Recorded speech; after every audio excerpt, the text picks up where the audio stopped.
कोई बात नहीं, आवाज सही आएगी बच्चे।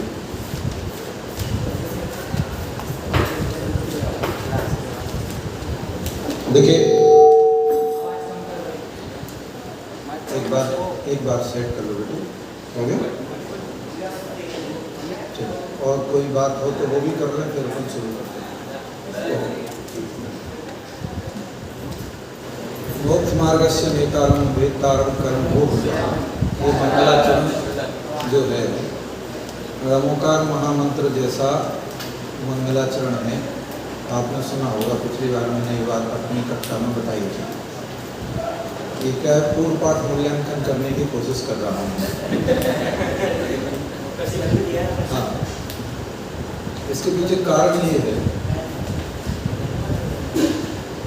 किसी भी धर्म का आधार प्राप्त होता है, चाहे वो उसके सिद्धांत हों, चाहे उसके आचरण हों, इन दोनों के आधारभूत आप ही होते हैं।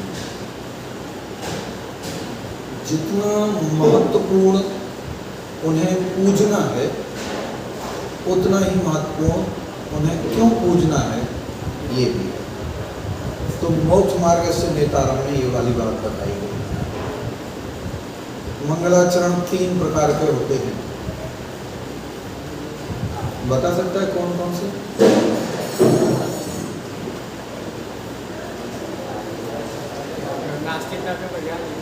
नहीं, मंगलाचरण के प्रकार क्यों करते हैं वो अलग है। हाँ, नहीं, नमस्कार आत्मा,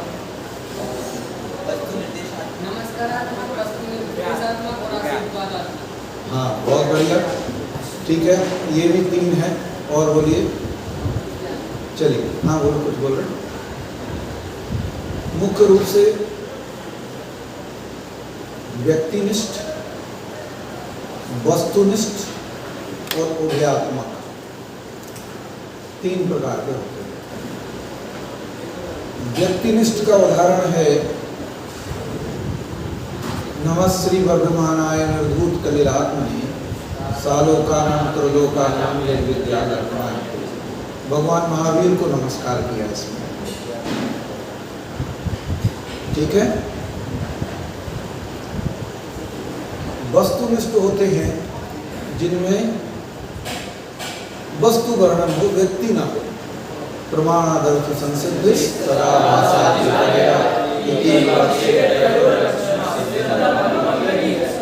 ये कौन से हो गए? वस्तु। अब उभयात्मक, जिसमें दोनों चीजें आ जाए, है जैसे समय सार का मंगलाचरण, वंदितु सर्व सिद्धे दो मुचल मणो भवन गति पत्ते गोच्छामि समय पाहुर विनमोत्सव केवली नमः। क्या करूंगा कि मैं समय सा बाहुर का वर्णन करूंगा, किसको? कि सिद्धों को नमस्कार करके। तो दोनों चीजें आ गई। ये उभयात्मक मंगलाचरण हो गए। जो आपने बोला बिल्कुल वो सही था बेटा, पीछे बेटे आप सही हो। आप ये मत सोचना कि मैंने कोई अलग बात बोली और आपने कोई अलग बात बोली। नमस्कारात्मक, वस्तु निर्देशात्मक और आशीर्वादात्मक ये तीनों बिल्कुल सही है, ये भी मंगलाचरण ही है तीनों। लेकिन हम तो विद्वान बन गए ना, तो हमें तो एक विषय के बारे में जितनी ज़्यादा जानकारी मिल सके उतनी खोजनी है। तो जो 3 आपके पास थी वो 3 मिल गई, और 3 और आज आपको मिल गई, तो अब तो 6 हो गए आपके पास में। और बाकी जो आप बता रहे थे बेटे, वो मंगलाचरण करने के कारण हैं। नास्तिकता परिहार हुआ, शिष्टाचार परिपालन हुआ, निर्विघ्न परिसमाप्ति हुई, लेकिन समथिंग। चलिए, ये इतना मैंने नई बात क्यों बताई, ताकि सभी गणधर आ जाएं, तब अपन वाणी शुरू करें तो ठीक रहेगा। तो जब तक सब नहीं आए तब तक शुरू नहीं किया। हाँ हाँ, नहीं ठीक है, अल्पसंख्यक है। देखिए, बहुत सरल विषय है। जैसा कि कल मैंने आप सब लोगों से व्यक्तिगत रूप से बात करने की कोशिश की, लेकिन इतना मैं जानता हूं कि जिनागम में कोई भी विषय के विशेषज्ञ तो आप हो सकते हो, छद्मस्त अवस्था में सर्वज्ञ नहीं हो सकते। हाँ, विषय के ज्ञाता हो सकते हो आप कि हाँ, ये विषय मुझे आता है। लेकिन मैं कहूँ कि मुझे इस विषय के बारे में सब आता है, तो आप इस मुगालते में नहीं गए। क्यों? आप सर्वज्ञ नहीं बन सकते। ठीक? तो हम ये पढ़ा हुआ विषय है, उसके बावजूद भी हम फिर भी इस विषय को दोबारा पढ़ेंगे। जैसे कि आपने अभी द्रव्य क्या है, गुण क्या है, पर्याय क्या है, परिभाषा पढ़ ली, गुण के भेद क्या है ये पढ़ लिया। फिर गुण के भेदों में पहले सामान्य की चर्चा शुरू की है हमने, विशेष के बारे में ज़्यादा बताने की जरूरत नहीं, लेकिन फिर भी प्रत्येक द्रव्य के विशेष गुणों की चर्चा अभी की जाएगी, जब प्रत्येक द्रव्य का स्वरूप भी बताया जाएगा। लेकिन गुण एक ऐसी चीज है जो कि द्रव्य को द्रव्यपना प्रदान करती है। क्यों? क्योंकि गुणों के समुदाय को द्रव्य कहते हैं। यद्यपि द्रव्य वो है जो अपने सारे गुण पर्यायों में विस्तृत होकर रहता है, प्रसरित होकर रहता है, द्रवित होकर के रहता है, वो द्रव्य है। ऐसा कोई गुण नहीं होगा जिसमें द्रव्य ना पाया जाए, ऐसी कोई पर्याय नहीं होगी जिसमें द्रव्य ना पाया जाए। पर्याय द्रव्य में रहेगी, गुण द्रव्य में रहेगा, ये बात है। लेकिन जरूरी नहीं है कि वो पूरा गुण पूरा द्रव्य हो जाए। लेकिन हाँ, वो गुण जो है वो कहलाएगा तो द्रव्यांश और द्रव्य ही है। तो गुणों के समूह को द्रव्य हम कहते हैं। पर्याय जो हैं उन पर्यायों के समुदाय को भी द्रव्य कहते हैं। इन दोनों परिभाषाओं में जब हम गुणों की व्याख्या करना शुरू करते हैं तो उन गुणों की व्याख्याओं में 2 प्रकार के गुण हमको मिलते हैं, जिन्हें हम सामान्य भाषा में कहते हैं कि एक वो गुण जो किसी भी द्रव्य को देखने जाओ तो उसमें पाए जाएंगे, और एक वो गुण जो उन 2 द्रव्यों के बीच में भिन्नता को स्थापित करने का काम करेंगे। मतलब सभी में नहीं मिलेंगे, लेकिन अपने अपने में मिलेंगे। तो जो अपने अपने में मिलेंगे वो विशेष हो गए। अंग्रेजी में बोलूँ तो स्पेशल क्वालिटीज हो गई, ठीक है। और हिंदी में कहें तो वो विशेष गुण हो गए। जनरल क्वालिटीज सामान्य गुण। सामान्य गुणों का दूसरा नाम अगर आपको पता हो कोई, तो कोई बता सकता है सामान्य गुणों को क्या कहते हैं?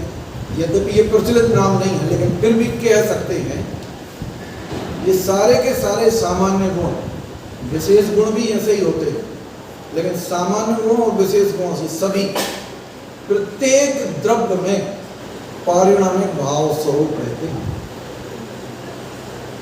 मतलब पारिणामिक भाव स्वरूप रहते हैं, मतलब द्रव्य में अस्तित्व गुण है, तो वो अस्तित्व गुण किसके कारण से? किसी कर्म के क्षय से, किसी कर्म के उपशम से, किसी कर्म के क्षय उपशम से, या किसी कर्म के उदय से।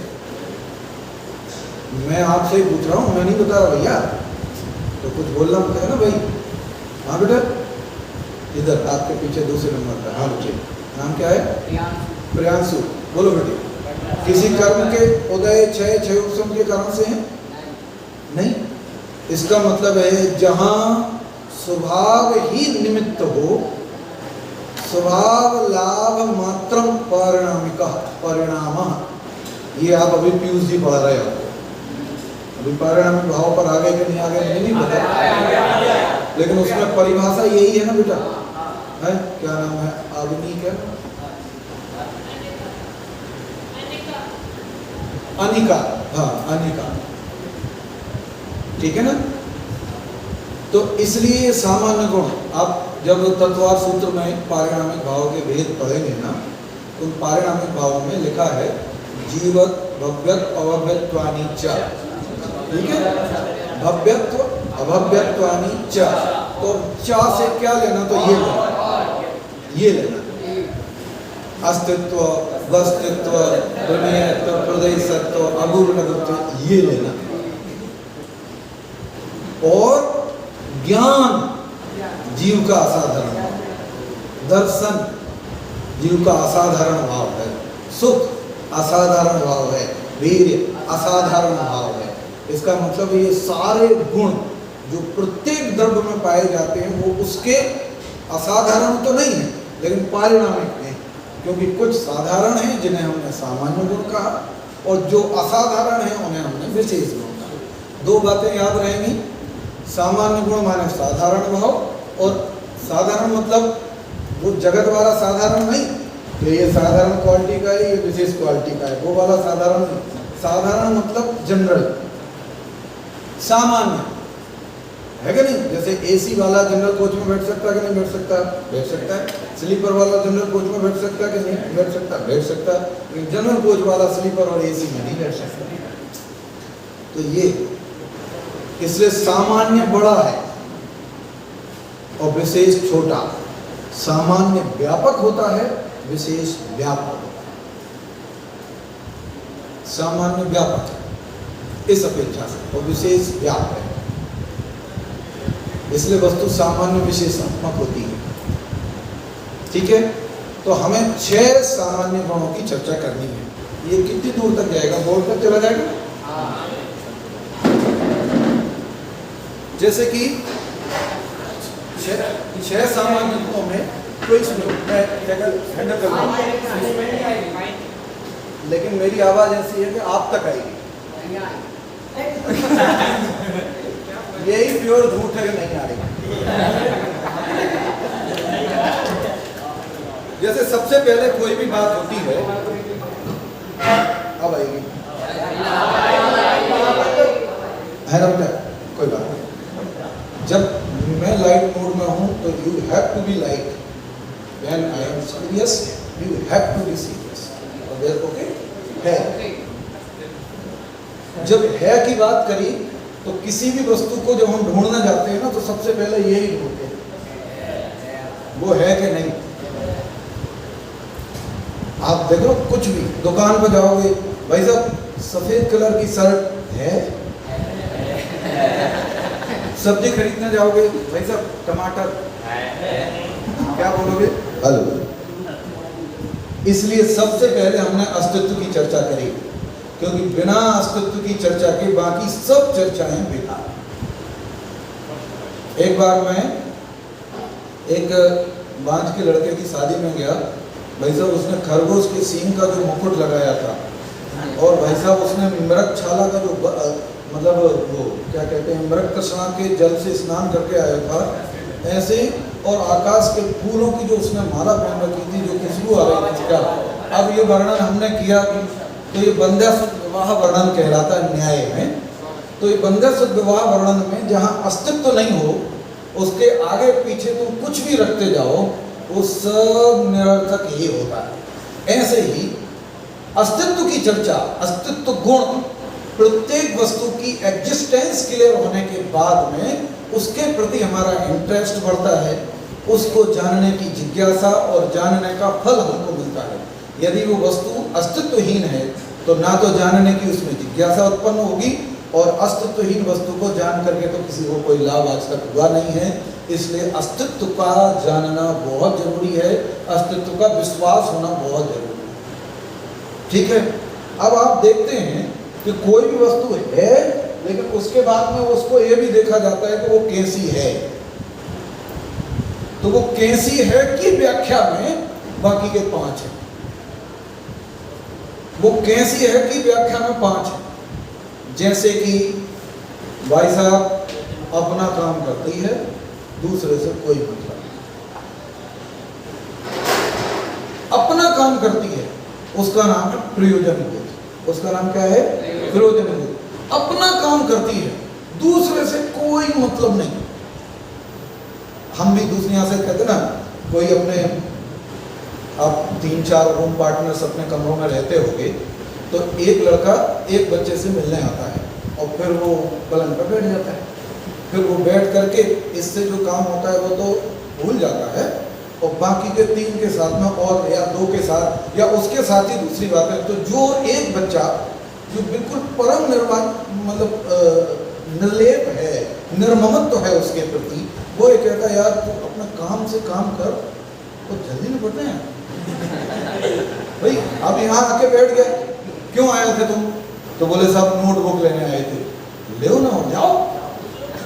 मतलब हर व्यक्ति को निरर्थक आदमी, निरर्थक क्रिया, निरर्थक वस्तु बिल्कुल पसंद नहीं है। इसलिए हमने उस वस्तु के प्रयोजनभूत की खोज की पहले कि क्या वो प्रयोजनभूत कार्य करता है। बोले हाँ, तो फिर ठीक है, उसका होना भी ठीक है। लेकिन अगर वो प्रयोजनभूत काम नहीं कर रहा है तो ऐसे आदमी के होने और नहीं होने से कुछ फर्क नहीं।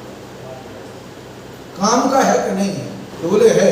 अरे किसी दूसरे के काम का हो चाहे नहीं हो, अपने काम का तो है कि नहीं? आज आप अपने घर में देखते हो, अपने पास पड़ोस में देखते हो, कोई बच्चा यदि बड़ा हो जाए इस उम्र का, जिस उम्र में दुनिया की अपेक्षा होती है कि ये कमाएगा और खाएगा, लेकिन और खाएगा ही नहीं, परिवार के लोगों को खिलाएगा। लेकिन अगर वो उस उम्र में न कमाए, न खाए और न खिलाए और दूसरे का खाए, तो लोग उसको कहते हैं ऐसा बच्चा होना और नहीं होना क्या काम है। अच्छा कम से कम बोले नहीं कोई बात नहीं, अपने खर्चे निकाल लेता है। एक सेंटेंस आपने सुना होगा, कम से कम चलो कोई बात नहीं, कम से कम आप पर डिपेंड तो नहीं है, अपना खर्चा तो निकाल लेता है। इसको बोलते हैं प्रयोजनभूत। ये बातें मैं रिपीट नहीं कर रहा हूँ, नहीं कल भाई साहब की क्लास सुनते हुए जो मेरे मन में नए विचार आ रहे थे उन्हें मैंने प्रदर्शित करना ठीक समझा। मैं उनकी ज्ञान की या उनकी चर्चा को ओवरलैप करने की कोशिश नहीं कर रहा हूँ। He is a master in his subject, तो इसमें कोई दो राय नहीं है।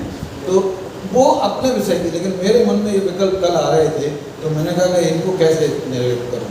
मैंने लघु जन सिद्धांत और इसका लगभग 20-21 साल से नहीं पढ़ाई, तो आज शायद पहली बार मेरे को मौका मिल रहा है, तो इसलिए तो है और उसकी किसी चीज को वस्तु या वास्तविक तब कहते हैं जब वो प्रयोजनभूत है, वरना उसका वास्तविकपना है ही नहीं। वास्तव में वो लड़का है ही नहीं, वास्तव में वो मशीन है ही नहीं, वास्तव में वो मोटरसाइकिल है नहीं, वास्तव में वो कार है नहीं, बोझा है।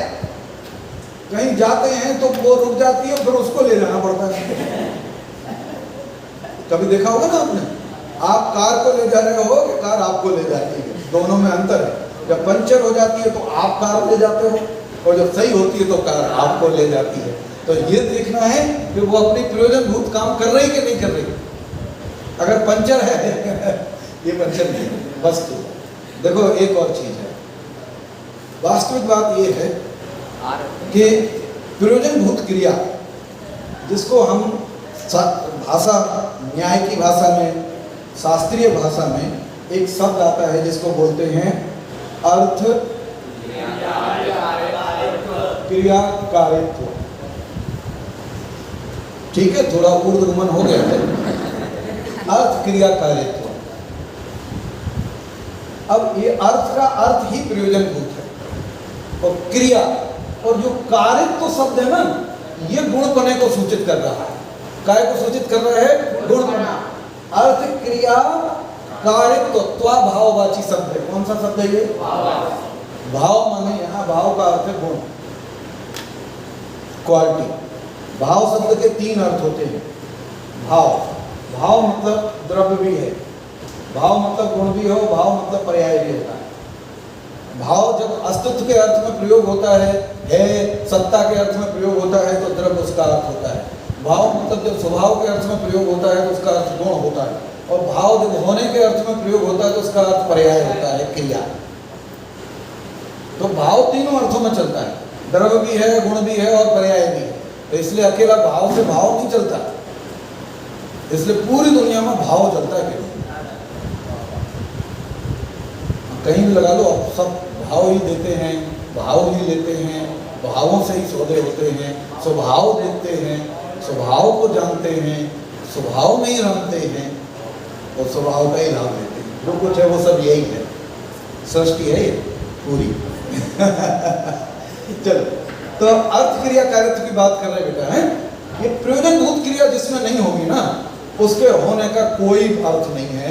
इसलिए वस्तुत्व गुण वस्तु में कितना महत्वपूर्ण रोल अदा करता है, और वो 6 के 6 में होता है।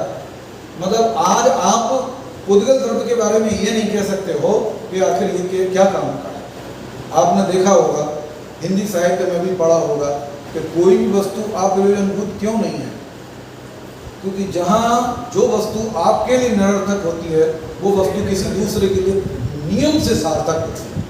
जिस फटे कपड़े को उतार करके आप फेंक देते हो, वो दूसरा कोई आदमी उठा करके पहन लेता है, उसके लिए वो सार्थक होता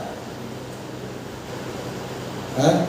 जहाँ तलवार का काम होता है वहाँ सुई नहीं करती, जहाँ सुई का काम होता है वहाँ तलवार नहीं करती। इसका मतलब है कि हम जगत में वस्तु को, व्यक्ति तो छोड़ो बेटा, आप सबके लिए कह रहा हूँ, विजनरी बनने के लिए, खासकर जिस क्षेत्र में हम हैं, विद्वान हैं, न केवल हम विद्वान हैं, अभी तो विद्वान के साथ साथ में हम लोगों को गाइड करने वाले हैं। तो हमारे जीवन में भी नेग्लिजेंसी, इग्नोरेंस, व्यक्ति को तो छोड़ो, वस्तु के बारे में भी नहीं होनी चाहिए। पूज्य गुरुदेव श्री जब पारिणामिक भाव की चर्चा करते हैं ना, तो वो एक पुद्गल परमाणु की भी प्रशंसा करते हैं। वो कहते हैं ये पुद्गल, शुद्ध पुद्गल परमाणु भी पारिणामिक भाव स्वरूप है, और इसके स्वरूप को जो जाने सो स्वरूप की महिमा है कि इस सूक्ष्म क्षुद्र परमाणु को भी किसी दूसरे की आवश्यकता नहीं है, और ये सार्थक है। क्यों? क्योंकि यदि वो परमाणु अपनी प्रयोजनभूत क्रिया ना करे, कौन सी प्रयोजनभूत क्रिया?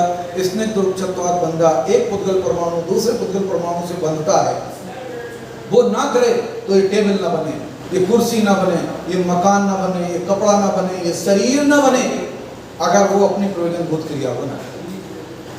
इसका मतलब है कि हमें जन नहीं, हमें कण कण की भी रिस्पेक्ट करनी है। बोलो बच्चे को पूछ रहे, ठीक है, कोई बात नहीं। हाँ ऐसा करो, मतलब मैं पकड़ लूँगा, तो या तो ऐसा लगा लो तो मैं समझ जाऊँगा कोई मजबूरी है, तो उसके लिए लकड़ियाँ मंगा लेता हूँ अगले दिन में क्लास में, तो काम आते हैं। ठीक है, कोई बात नहीं, चलिए ध्यान में आ गया भाई। आपका नाम भूल जाता हूँ मैं, पदम के भैया, संकेत, ठीक है। पद्म हमारे यहाँ इनका छोटा भाई पढ़ता है, तो पद्म के भैया हो गए। ठीक, चलिए बेटे, ठीक है। यानी बात समझ में आई अर्थ क्रिया कार्यत्व की। इसका संबंध अगले गुण से है। जिस अगले गुण की हम चर्चा कर रहे हैं ना, द्रव्यत्व की, वो अगला गुण जो है ना, इसके साथ में ये 6 के 6 गुण एक ऐसी टीम है जो मिलकर के द्रव्य को परफेक्ट बनाते हैं। टीम वर्क है, अबुद्धिपूर्वक, लेकिन फिर भी टीम है। मैं इनमें आपस में रिलेशन भी बताऊंगा, एक दूसरे का कोऑपरेशन और कोऑर्डिनेशन की भी चर्चा करेंगे, थोड़ा अलग तरीके से। जो इसमें लिखा है वो तो है ही है, वो तो काम कर ही रहे हैं, पढ़ ही रहे हैं, वो तो ठीक है। हाँ कुछ पूछ रहे बेटे? दिख रहा हूँ ना मैं इसमें मोबाइल में आपको? हाँ आधार है, अब थोड़ी देर बैठने का काम है। देखिए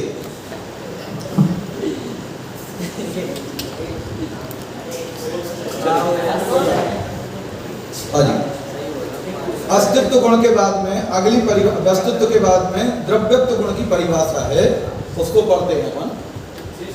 जिस शक्ति के कारण द्रव्य की अवस्थाएं निरंतर बदलती रहती हैं, उसे द्रव्यत्व गुण कहते हैं। किसके कारण? शक्ति के कारण। किसके कारण? शक्ति के कारण। जिस शक्ति के कारण। अब आप पूछोगे भाई साहब ये गुण की चर्चा चल रही है कि शक्ति की? शक्तियां तो 47 होती हैं, तो ये तो गुण है।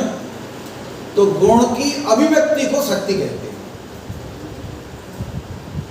गुण की जो अभिव्यक्ति है ना वो शक्ति।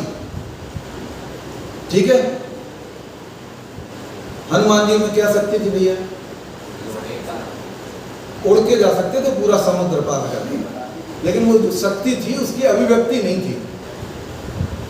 अभिव्यक्ति नहीं थी मतलब बचपन में वो बहुत शरारती थे। तो आप हिंदू मान्यता के हिसाब से सुना रहा हूँ बेटा, है जैन नहीं, जैन मान्यता के हिसाब से तो हनुमान विद्याधर राजा थे जिनके विद्याएं प्राप्त थी, और उस विद्याधर राजाओं में उड़ने का सामर्थ्य सहज होता है, उनको वो विद्या प्राप्त होती है वो जान। तो हिंदू मान्यता के हिसाब से जंगल में पैदा हुए थे, तो साधु संतों को बहुत परेशान करते थे, तो ताकत बहुत थी, कुछ भी करते थे। तो एक साधु ने श्राप दे दिया तो अपनी सारी शक्तियां भूल जाए। फिर माँ ने निवेदन किया तो उन्होंने उसका उपाय बताया कि जब तक इसको कोई इसकी शक्तियां याद नहीं दिलाएगा इसको याद नहीं आएगी कि मैं उड़ सकता हूँ। तो अपनी शक्ति भूल गए। अब जब समुद्र के किनारे आए तो सब जामवंत जी थे जो, उनने जामवंत जी ने उनको याद दिलाई कि अरे हनुमान आप तो ये हो, हैं? जैसे अपन बोलते ना आप सबके लिए कि भाई आप अपने ज्ञान स्वरूप को क्यों भूल गए, तो याद दिलाते ना, तो वो हमारा ज्ञान गुण है, हैं? तो वो हमारे उस गुण की जब वो अभिव्यक्ति होती है तो ज्ञान शक्ति बन जाती है हमारी, तो वो शक्तियां हैं। इसलिए समय सार में एक शब्द आया बेटे, उछलती हुई शक्तियां। क्या शब्द लिखा है? उछलने का अर्थ है कि अभिव्यक्त होती हुई, इसलिए उनको शक्ति का। बाकी तो गुण, शक्ति, धर्म, स्वभाव इन सब में कथनचित अंतर है, कथनचित एकता है। वो आप जब नए चक्र पढ़ोगे तो संजीव जी भाई साहब आपको उस समय वहाँ पढ़ाएंगे। अभी आपके लिए ये अविषय है। ठीक है, चलिए अभी केवल इस शक्ति शब्द की व्याख्या करनी थी इसलिए मैंने आपको बताया। तो हनुमान जी की वो शक्ति की जो गुण था उड़ने का, उसकी जो अभिव्यक्ति हुई वो शक्ति, यद्यपि उसमें भी एक थोड़ा सा मेरे मन में शंका हो गई थी, क्योंकि जब किष्किंधा पर्वत पे लक्ष्मण और रामचंद्र जी को लेकर के गए थे, तो वो तो लंका जाने से पहले का केस था। तो उन दोनों को कंधे पे बिठा के उड़ के लेके गए थे वो सुग्रीव के पास में, तो उधर कहाँ से याद आ गई थी? और वो इतने जल्दी कैसे भूल गए कि समुद्र के किनारे जाके फिर याद दिलाना पड़ा?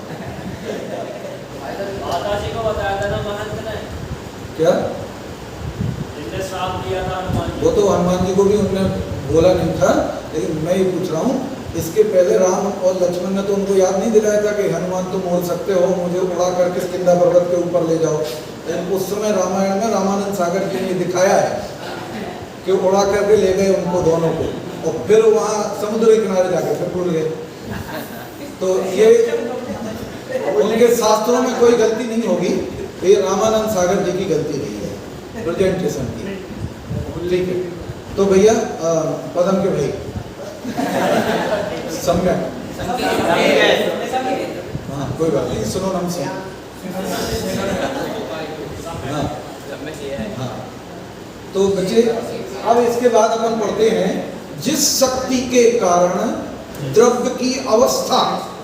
अब आपको ऐसा लगेगा कि अवस्था तो पर्याय है, लेकिन अवस्था का मतलब अकेला पर्याय नहीं है, अवस्था पूरे द्रव्य की है। तो जिस शक्ति के कारण से द्रव्य की अवस्थाएं, और एक नहीं अनंत, और एक गुण की नहीं अनंत गुणों की अवस्थाएं निरंतर बदलती रहती हैं, इसको द्रव्यत्व गुण कहते हैं। द्रव्य कहते ही उसे हैं जिसमें लिक्विडिटी बनी रहे। जैसे व्यापार में लिक्विडिटी बहुत जरूरी है। क्या अर्थ होता है? कोई अगर व्यापारी हो तो व्यापार में लिक्विडिटी का क्या अर्थ होता है बेटा? मतलब पैसे का आना और जाना दोनों बना रहे, माल खरीदते भी रहें और माल बेचते भी रहें, लिक्विडिटी बनी रहे, मतलब हमारे पास में वो चीज मौजूद होनी चाहिए। ऐसे ही द्रव्य में भी अगर लिक्विडिटी नहीं बनी रही, ये बदलना द्रव्यत्व, तो कहते हैं द्रव्य का अस्तित्व खत्म हो जाएगा। क्यों खत्म हो जाएगा? सांख्य लोगों ने द्रव्य को कूटस्थ नित्य माना है। उनके अब दो हैं, कुछ वस्तुएं कूटस्थ नित्य हैं और कुछ वस्तुओं को सर्वथा अनित्य ही माना गया है। ठीक है, नित्य तत्व जो है वो ये कहते हैं कि वो बदलता नहीं है, सर्वथा नित्य है। तो सर्वथा अपरिणामी कोई वस्तु होगी तो वहां ये कहा गया कि वो सर्वथा अपरिणामी वस्तु जो है वो अर्थ क्रिया कार्यत्व तो नहीं कर सकती। क्यों? क्योंकि सर्वथा अपरिणामी वस्तु, ध्यान से सुनना, तर्क न्याय का ये अभी आपके आएगा, न्याय दीपिका में आए नहीं आए, आगे प्रवीण रत्नमाला में तो आएगा ही आएगा कि सर्वथा अपरिणामी, सर्वथा नित्य प्रयोजनभूत क्रिया को कैसे करेगा? एक साथ करेगा, एक के बाद एक।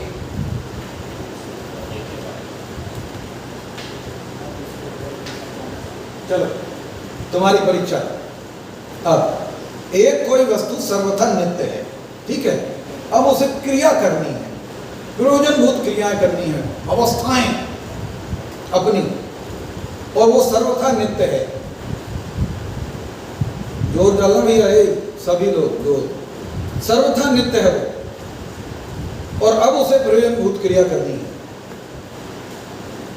तो सोचो कि वो कर पाएगा कि नहीं कर पाएगा। हमने ऑप्शन दे दिया, चलो कर लेना, हमने माना कि चलो कर लेता है आप, तो अब हमने दो ऑप्शन दिए, एक साथ करेगा सारी प्रयोजनभूत क्रियाओं को, एक के बाद एक करेगा।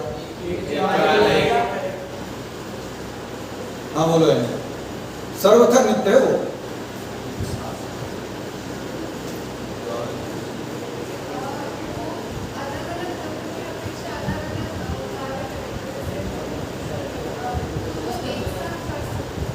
बैठो बैठो, वेरी गुड, कोई बात। जैसे आपने बोला कि आपका ओपिनियन है कि वो एक साथ है, ठीक है, तो अब मेरा तर्क सुनना, न्याय में जो लिखा कि अगर कूटस्थ नित्य वस्तु ने सारी प्रयोजनभूत क्रिया, बाबू ध्यान से बेटा, छोटा बच्चे को बोलते हैं जो चंचल हो उसे बाबू ही बोलते हैं, और तुम बहुत चंचल हो पूरी क्लास में। हाँ, क्या नाम है तुम्हारा? आदि। आदि। देवलाली में भी मिले थे मुझे। तो अपनी पहचान पुरानी है। पहले शिविर में भी मॉनिटर था ना। अच्छा, तो और पुरानी है। ये मत बोल देना कि अनादि की है, वरना तुम आदि नहीं रहोगे फिर। चलिए बेटे वापस आए। देखो जो कूटस्थ नित्य है ना, यानी अगर वो एक समय में उसने सारी क्रियाएं कर ली तो अगले समय क्या करेगा?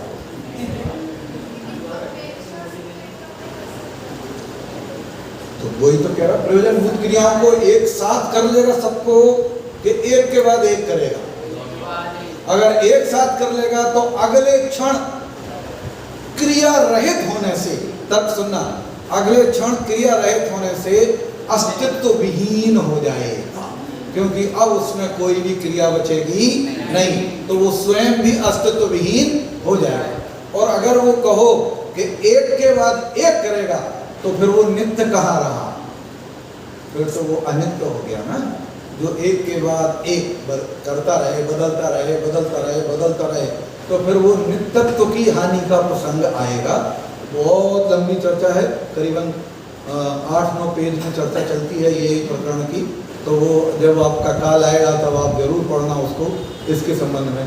ऐसे ही अगर कोई चीज सर्वथा अनित्य है, सर्वथा अनित्य है, तो हम दो ऑप्शन यही वाले देंगे उनको कि वो सर्वथा अनित्य वस्तु अपनी प्रयोजनभूत क्रिया को कैसे करेगा?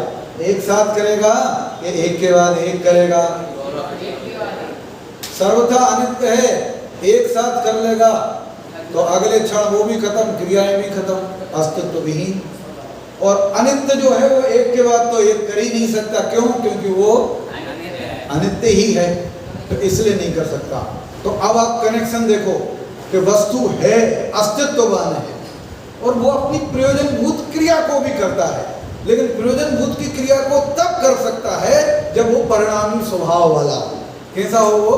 परिणामी स्वभाव वाला हो। यदि परिणामी स्वभाव वाला ना हो, परिणमन स्वभावी ना हो, तो प्रयोजनभूत क्रिया को नहीं कर सकता। और जो प्रयोजनभूत क्रिया को नहीं कर सकता उसका अस्तित्व भी नहीं होता। अब और सुनना जरा थोड़ी सी गहरी और बात कि जो प्रयोजनभूत क्रिया है प्रत्येक वस्तु की, वो क्या है, वस्तु कहते किसे है? तो तत्वार सूत्र में 5वें अध्याय में लिखा है उत्पाद वे द्रव्योत्तम सत और सद द्रव्य लक्षण। ठीक है बेटा, परिभाषा में उत्पाद व्यय और द्रव्यात्मकता शामिल की गई है। द्रव्य माने जो वस्तु उत्पाद और व्यय होते हुए भी एक जैसी रहे, वो द्रव्य है। और उत्पाद माने उत्पन्न और व्यय माने नाश।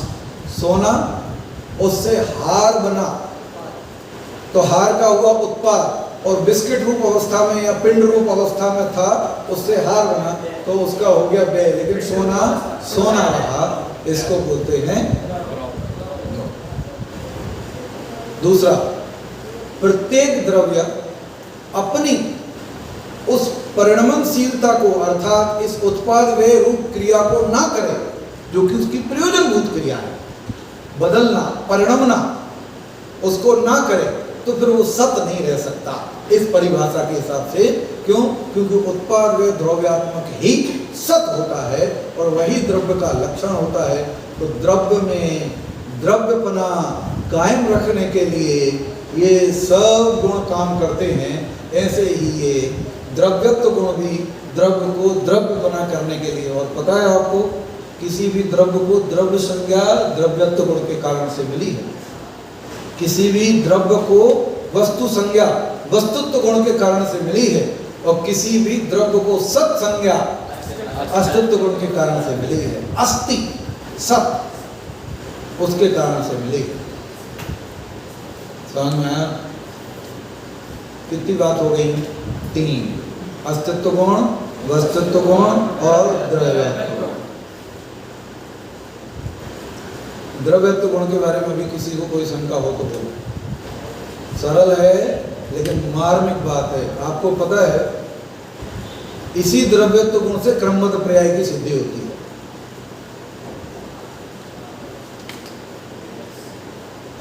कठिन लग रहा मुझे? पूछे? कठिन नहीं है, लेकिन ये वो बीज हैं जो इसी लघुजन सिद्धांत प्रवेशिका से चालू होते हैं। क्यों? क्योंकि अगर प्रत्येक वस्तु की बदलती हुई पर्याय, बदलती हुई अवस्था, और वो भी स्वभाव से बदलती हुई अवस्था का विश्वास हमको नहीं होगा, तो प्रत्येक वस्तु अपनी क्रम नियमित पर्यायों में परिणमित होता है, ये हमको विश्वास कैसे होगा, ये एहसास कैसे होगा? आप लोग जो है ना लघुजन सिद्धांत प्रवेशिका जब आपके कोर्स में हो ना, तो सहायक पुस्तक के रूप में ब्रह्मचारी यशपाल जी द्वारा लिखी हुई है जिंदन प्रवेशिका जरूर पढ़ना, अगर विषय के जानकार बनना है तो, है ना। हमारे साथ क्या समस्या है, हम भूलने के लिए पढ़ते हैं। दोबारा बोलूं? क्यों भाई साहब ऐसी बात क्यों बोल रहे हैं आप? हम भूलने के लिए पढ़ते हैं क्योंकि हम ऐसे पढ़ते हैं। अच्छा तो परीक्षा में ये वाली बात तो आई आएगी, और ये तो मैं लिख ही लूँगा, और ये तैयार कर लेते हैं, ये तो पक्का आ ही जाएगा, और इसको लिख देंगे, बस हो गया काम अपना। ये पढ़ाई होती है भूलने के लिए, जो परीक्षा के उद्देश्य से पढ़ी होती है। और जो पढ़ाई विषय को जानने के, अरे यार ये तो समझना, यहाँ सर्वज्ञता तो समझनी है, 6 द्रव्य तो समझनी है मुझे, पर्याय तो समझनी है मुझे, तो फिर वो भूलेगा नहीं। ठीक है, तो परीक्षा के लिए नहीं पढ़ना, पढ़ने के लिए पढ़ना। ठीक है, सीखने के लिए सीखना। आप केवल विद्यार्थी नहीं हो, इतना आप ध्यान रखना। भले ही आपके नाम के पीछे टैग लगा हो विद्यार्थी, लेकिन हो नहीं आप हैं। प्रशिक्षण शिविर में जो संज्ञा देते हैं मैं वही देता हूँ आप लोगों को। आप छात्राध्यापक हो, 2 साल पढ़ते हो, तीसरे साल से पढ़ाना शुरू कर देते हो, कुछ तो पहले साल से ही पढ़ाना शुरू कर देते हैं। ठीक, तो यहाँ ये बात लिखी है आदरणीय अन्ना जी ने इस पुस्तक में बहुत बहुत विस्तार से इन गुणों को जानने के लाभों के बारे में चर्चा की है। जो राजकुमार जी भाई साहब मुझे पुस्तक दे के गए, धर्मेंद्र जी ये जरूर आप इसको देखिएगा। तो मैंने इसको देखा, तो मैंने भी बहुत सालों बाद देखा तो मुझे भी बहुत आनंद आया। तो जैसे कि हम सब बहुत चिंता करते हैं कि बचपन में माँ बाप को बहुत चिंता होती है, अब यार ये लंबा होगा कि नहीं होगा, हैं? ये छोटा ही सा तो मिल जाएगा, अरे इसके दांत तो टूट ही नहीं रहे, पता नहीं कब आएंगे ये दांत। चलो बुखार आ गया, पता नहीं ठीक होऊंगा कि नहीं होऊंगा, ठीक होऊंगा कि नहीं होगा। अब आप लोगों में से मैं जानता हूं आपको याद हो चाहे नहीं हो, लेकिन बहुत सारे बच्चों ने ये काम जरूर किया होगा कि जब छोटपन में पापा जबरदस्ती मम्मी के कहने से आपको नाई की दुकान पे ले गए और आपकी कटिंग करा दी, और अब आप गुस्से में रोए और नीचे गिरे हुए बाल भी उठा के मेरे काट दिए, मुझे कुछ नहीं, जोड़ो मेरे बाल जोड़ो। ऐसा होता कि नहीं होता? अब किसके साथ हुआ नहीं हुआ, लेकिन मेरे लिए मतलब जो मेरे कटिंग करता था ना, वो मेरे को ये बात आज भी याद दिलाता है। वो अभी भी जीवित हैं, उम्र उनकी बहुत हो गई है, करीबन 65 साल के होंगे वो जो कटिंग करते थे, रमेश अंकल नाम उनका अभी भी। तो वो आज भी बोलते हैं कि तू दुकान पर जब भी कटिंग कराता था अपने कटे हुए पूरे बालों को इकट्ठा करके कहता था जोड़ो इसको, जोड़ो इनको, क्यों काट दिया तुमने? तो मैं कहता था भैया आप क्या करें बताओ, आज भी जोड़ सकते हो क्या? लेकिन बाद में जब विश्वास हो गया कि चाहे कितने ही कटें तो फिर आ जाएंगे। अब तो हम ये कल्पना करते हैं कि बहुत हो गया, इतने जल्दी जल्दी बाल बढ़ते हैं, आए नहीं तो ही ठीक है, लेकिन तुम्हारे सोचने से नहीं आए ऐसा भी नहीं हो सकता। कितना बड़ा शरीर के परिणमन से निश्चिंत था कि पता नहीं अब हमने भोजन कर लिया, शाम को भूख लगेगी कि नहीं लगेगी, लगेगी, टेंशन मत करो, लगेगी, और इतना खा लिया पता नहीं पचेगा कि नहीं पचेगा, पचेगा। प्रत्येक द्रव्य की अवस्था निरंतर बदलती रहती है, तो इन सब अवयवों के, वस्तुओं के, पदार्थों के बदलने का विश्वास होता है, तो उन्हें लाने की, बुलाने की आकुलता नहीं रहती। दूसरा, जिस क्षण हमको ये विश्वास हो जाए कि प्रत्येक वस्तु निरंतर बदलती रहेगी, वो तो बदलेगी, तुम रोकना चाहोगे तो भी नहीं रुकेगी, तो भी आकुलता का नाश होगा। कितनी कोशिश कर लो, बाबा रामदेव के उपाय अपना लो, नाखून घिस लो, लेकिन बालों को सफेद होने से रोक सकता है कोई?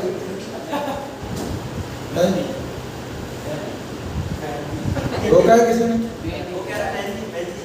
हाँ, छुपा सकते हैं, रोक नहीं। समझ में आया? मैं शास्त्री फर्स्ट ईयर में था यहाँ, जब पहली बार मेरे दाढ़ी में बाल सफेद आए, सिर में तो कनिष्ठ में ही आ गया था, और तब से आज तक दिन दूनी रात चौगुनी वृद्धि हो रही है। लेकिन हाँ, उपाय है, छुपा सकते हैं लेकिन रोक सकते नहीं। हर 5 दिन बाद में वो अपने अस्तित्व की गारंटी दे देता है कि आई एम हियर। देखो आप, सुबह जैसे ही आईने में आप कंघी करते हो, वो एहसास दिलाता है कितना ही छुपा लो आप, मैं तो दिखाऊं। ये क्या है? ये हमारे वस्तु के परिणमन पर विश्वास नहीं होता है तो आकुलता है, और जब हमें पता चल गया कि हम किसी परिणमन को रोकने की कोशिश करेंगे, मरते हुए को जिंदा रखने की, जिंदा रखने वाले को मारने की, बिछुड़ती हुई वस्तु को रोकने की, रुकती हुई वस्तु को भेजने की, प्रिय वस्तु के नष्ट होने की चिंता, अप्रिय वस्तु को नहीं आने देने की चिंता, ये सब जितना भी आर्त ध्यान हमारा है, इस सब का अगर कोई उपाय है तो अनिष्ट वियोगत, अनिष्ट संयोगत और इष्ट वियोगत, इस आर्त ध्यान से बचने का उपाय है ये द्रव्यत्व गुण, जिससे विश्वास होता है कि प्रत्येक द्रव्य की अवस्था निरंतर बदलती होती है। सोचो, और ये तो बहुत बड़ा उपाय है, सारी दुनिया दुखी इसी से मिलने में छोड़ने से। ठीक है, और अब जब सब बदल अपने स्वभाव से रहे हैं तो तुम कौन सी ठेकेदारी अपने माथे रहते हो? भाई साहब नहीं आ रहे थे लोग क्लास में, मैंने कहा तब पहुंचे। हर क्लास में एक व्यवस्थापक जरूर होता है और वो स्वयंभू व्यवस्थापक होता है। किसी ने उसे रेस्पॉन्सिबिलिटी नहीं दी हुई होती है, लेकिन वो जिम्मेदारी जरूर लेता है, स्वयं लेता है, स्वयं लेता है। वो उसे लगता है, हाँ नहीं वो नहीं लेता है, लेकिन जरूर लेता है, जिम्मेदारी जरूर लेता है। और ऐसे हर कक्षा में एक दो विद्यार्थी होते हैं ना, उसी से ही उपस्थिति अच्छी रहती है। वो कमरे में से निकलेगा ना, 5-7 कमरों में बोलते हुए चला जाएगा, चलो चलो चलो चलो चलो चलो चलो चलो। देखो इससे क्या होता है, अगर वस्तु के परिणमन का हमको विश्वास नहीं हो तो कर्ता बुद्धि उत्पन्न हो जाएगी, और हमको पता चले कि प्रत्येक वस्तु अपने हिसाब से परिणमन कर रही है तो वो कर्ता बुद्धि का नाश होगा। वैसे तो बेटा 6 के 6 गुण अकर्तृत्व के ही पोषक हैं, मैंने पहले कह दिया, क्योंकि पारिणामिक भाव स्वरूप में ना तो अकर्तृत्व के ही पोषक हैं, लेकिन फिर भी ना जान करके भी जबरदस्ती में हम जो अपने माथे कर्तृत्व ओढ़ लेते हैं उससे बदलते हैं। ठीक है, अब जब हम अपने परिणमन के कर्ता स्वयं हैं, मेरा परिणमन स्वयं की योग्यता से होते हैं, तो स्वावलंबन आता है, स्वनिर्भरता रहती है, और सबसे बड़ी चीज संसार का नाश होकर मोक्ष जरूर होगा, इसका विश्वास उत्पन्न होता है। जो हम सुबह सुबह भगवान के सामने मंदिर में जाकर के बोलते ना, हे प्रभु हमारा कब कल्याण होगा, हमें तो लगता ही नहीं है कि हम संसार से कभी पार उतरेंगे, हमारे दुख दूर नहीं होने वाले, मैं तो ऐसा ही हूं। तो कहते वो हीन भावना न करना, क्योंकि मैं बदलूंगा। जब आप अभी 4 भाव वाला प्रकरण पढ़ोगे ना तो आप हाँ, तो 4 भाव वाले भाव में जो प्राग भाव प्रध्वंस भाव है ना, वो इसी द्रव्यत्व गुण की दम पर होते हैं, क्योंकि अवस्था निरंतर बदलती है। तभी तो एक पर्याय दूसरी पर्याय में नहीं रहती, संसार पर्याय बदलेगी। समझ में आया? कह सकते हो कि अपना टाइम आएगा, और वो जरूर आएगा। जिस दिन सम्यक दर्शन होगा उस दिन आएगा। ठीक है, तो इस प्रकार से ये द्रव्यत्व गुण की चर्चा अपनी यहाँ हुई है। अब अगला गुण जो है वो है प्रमेयत्व गुण। वस्तु है, कोई बात नहीं, प्रयोजनभूत कार्य कर रही है, अच्छा निरंतर कर रही है, बहुत अच्छा है, लेकिन जंगल में मोर नाचा किसने देखा? तो भाई हमारे ज्ञान का विषय ना बने तो ऐसी वस्तु की महिमा कैसे है? जानते हो आप, जगत में सबसे चमत्कारी द्रव्य मुद्गल है, और उससे भी चमत्कारी आत्मा। क्यों? दुनिया में जितना चमत्कार दिख रहा है ये सब मुद्गल का है, लेकिन इस चमत्कार को जानने वाला आत्मा है, इसलिए आत्मा महाचमत्कारी है। ठीक है, लेकिन वे सब वस्तुएं, वे सारे द्रव्य, वे सारे सत्य अपने आप में ऐसी शक्ति को धारक हैं कि जिससे वो किसी न किसी के ज्ञान का विषय बनेंगे। तो परिभाषा क्या है कि जिस शक्ति के कारण द्रव्य किसी न किसी ज्ञान का विषय हो, उसे प्रमेयत्व गुण कहते हैं। प्रमेयत्व, प्रमेयपना, ज्ञेयपना, हर वस्तु में ज्ञेयपना है, वो किसी न किसी ज्ञान का ज्ञेय बनेगी, प्रमाण का प्रमेय बनेगी, प्रमाण से प्रमेय, ज्ञान से ज्ञेय। ये प्रमाण का प्रमेय इसलिए लिखा क्योंकि अन्य मतों में ज्ञान की चर्चा प्रमाण के रूप में, सम्यक ज्ञानम प्रमाण, या ज्ञान को प्रमाण रूप में देखा। प्रमाण ही वस्तु को जानने का काम करता है।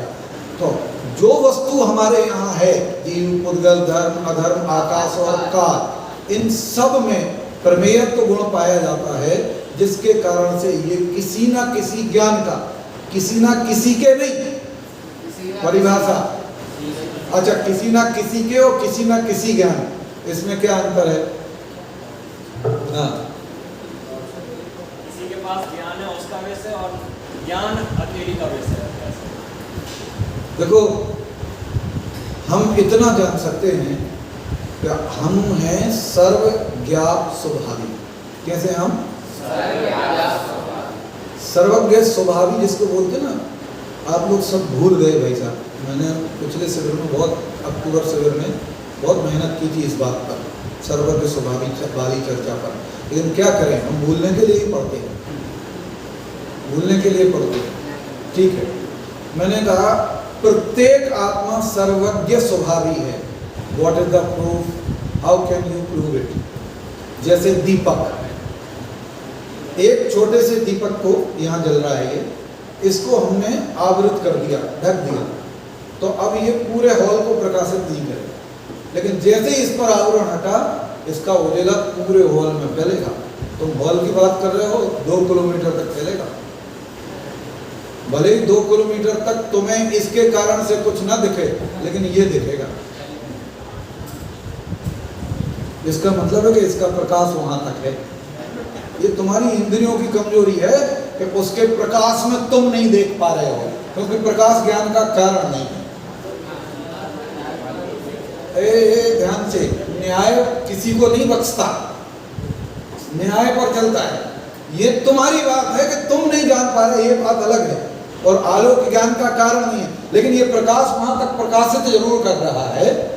ऐसे ही इस आत्मा पर आवरण है, इसलिए सबको नहीं जान रहा, लेकिन जैसे ही आवरण हटेंगे इस सबको जानेगा। लेकिन किसी ना किसी ज्ञान का विषय है। मतलब कुछ वस्तुएं ऐसी होंगी, मतलब मति ज्ञान, शुद्ध ज्ञान, कुछ वस्तुओं की कोई जान पाएगा, मतलब सारी वस्तुओं की कुछ पर्यायों को जान पाएगा।